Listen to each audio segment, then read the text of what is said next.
বাঙালির জাতিসত্তা রক্ষার সূতিকাগার ছিল 1952 সালের ভাষা আন্দোলন। আর এই আন্দোলনের একজন অকুতোভয় সংগঠক ও অগ্রসেনানী ছিলেন ডাক্তার শরফুদ্দীন আহমেদ।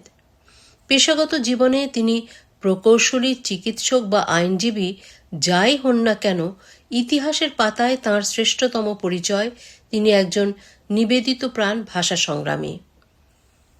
1922 সালে ঢাকা জেলার কেরানীগঞ্জের চুনকুটিয়া গ্রামে জন্মগ্রহণ করেন শরফুদ্দীন আহমেদ। 1943 সালে ঢাকা কলেজ থেকে উচ্চ মাধ্যমিক পাশ করার পর তিনি কলকাতা মেডিকেল কলেজে ভর্তির সুযোগ পেলেও ঘটনাক্রমে ভর্তি হন প্রকৌশল বিদ্যায়।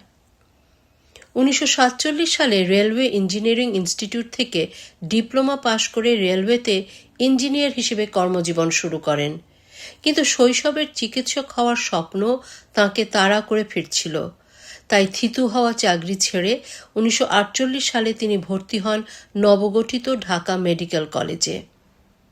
1952 সালের 21শে ফেব্রুয়ারিতে যখন রাষ্ট্রভাষা বাংলার দাবিতে ঢাকার রাজপথ উত্তাল, শরফুদ্দীন আহমেদ তখন ঢাকা মেডিকেল কলেজের ছাত্র সংসদের সাধারণ সম্পাদক।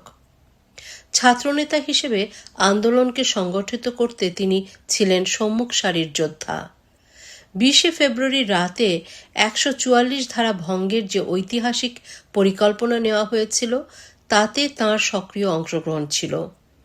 পরদিন 21শে ফেব্রুয়ারি পুলিশের গুলিবর্ষণের পর যখন বিভীষিকাময় পরিস্থিতির সৃষ্টি হয়, তখন একজন দক্ষ সংগঠক হিসেবে তিনি কিংকর্তব্য বিমূঢ় না হয়ে ছাত্রদের আগলে রাখেন। পুলিশের গুলিতে বিদ্ধ ছাত্রদের যখন ঢাকা মেডিকেল কলেজ হাসপাতালে আনা হচ্ছিল, তখন ডাক্তার শরফুদ্দীন আহমেদ আন্দোলনের দাবির পাশাপাশি আর্ত মানবতার সেবায় ঝাঁপিয়ে পড়েন।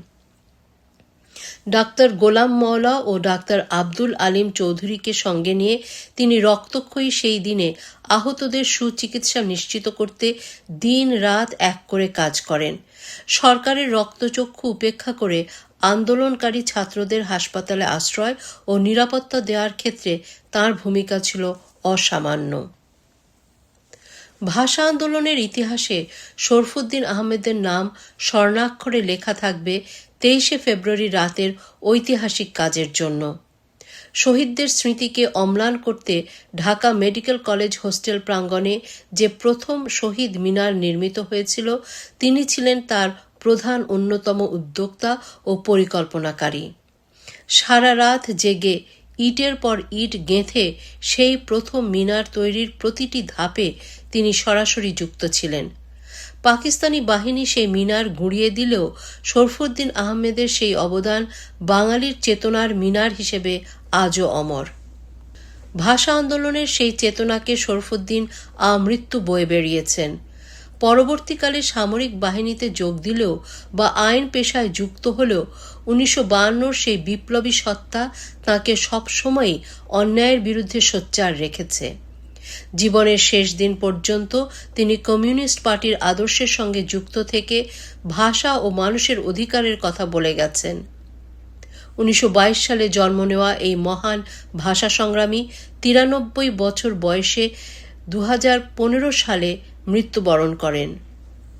তাঁর জীবন আমাদের শেখায় কিভাবে একজন পেশাজীবী হয়েও নিজের মাতৃভাষা আর মাটির টানে রাজপথের লড়াইয়ে আপোষহীন হয়ে থাকা যায়।